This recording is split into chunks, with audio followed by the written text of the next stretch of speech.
Welcome to Manabadi videos. మెయిన్గా మనకి Telangana inter 2025 సంబంధించి మనకి ఈ సంవత్సరం పబ్లిక్ ఎగ్జామ్ ఎవరైతే రాయబోతున్నారో వాళ్ళందరికీ ఒక ఇంపార్టెంట్ అలర్ట్. మనకి రీసెంట్గా కొత్తగా ఒక మార్పు అయితే తేవడం జరిగిందన్నమాట తెలంగాణ ఇంటర్ బోర్డు. సో దీని గురించి అందరూ తెలుసుకోవాలి. తెలుసుకోకపోతే మీకు చాలా నష్టమైతే అవుతుందన్నమాట. మెయిన్గా ఆ రూల్ గురించి ఒకసారి చెప్తాను. మనకి ఇదివరకు ఒక 1 minute కండిషన్ అయితే ఉండేది. ఒక సెషన్ లేట్ అయినా లోపలికి అలో చేసే వాళ్ళైతే కాదు. మనకి ఈసారి అయితే మారడం జరిగింది.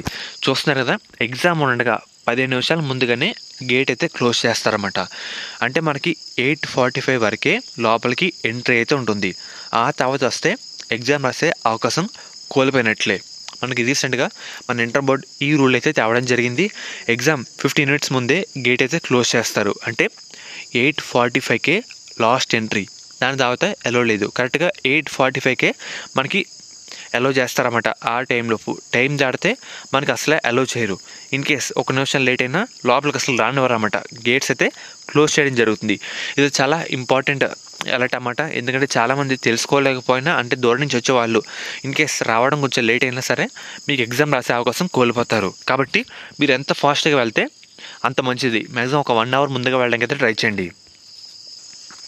చూస్తున్నారు కదా మీరు, 8:45 లోపు వచ్చిన వారికి పరీక్షకు అనుమతిస్తారన్నమాట లోపల. ఆ తర్వాత వస్తే ఎట్టి పరిస్థితుల్లోనూ అనుమతించద్దని తెలంగాణ బోర్డు మనకి నిర్ణయం అయితే తీసుకుంది. కాబట్టి మీరు అందరూ 8:45 లోపే వెళ్ళడానికి అయితే ట్రై చేయండి అన్నమాట.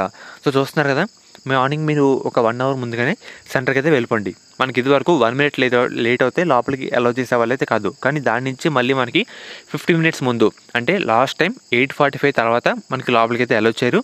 దాని ముందు అయితే అలో చేస్తారన్నమాట. సో ఇదైతే గుర్తుపెట్టుకోండి. ఫర్దర్ ఎవరైనా మర్చిపోతే మీకు చాలా లాస్ అయితే అవుతుంది. కాబట్టి మీ ఫ్రెండ్స్ కానీ లేదంటే ఎవరికైనా తెలిసిన వాళ్ళకైతే షేర్ చేయండి ఈ మెసేజ్ వెంటనే.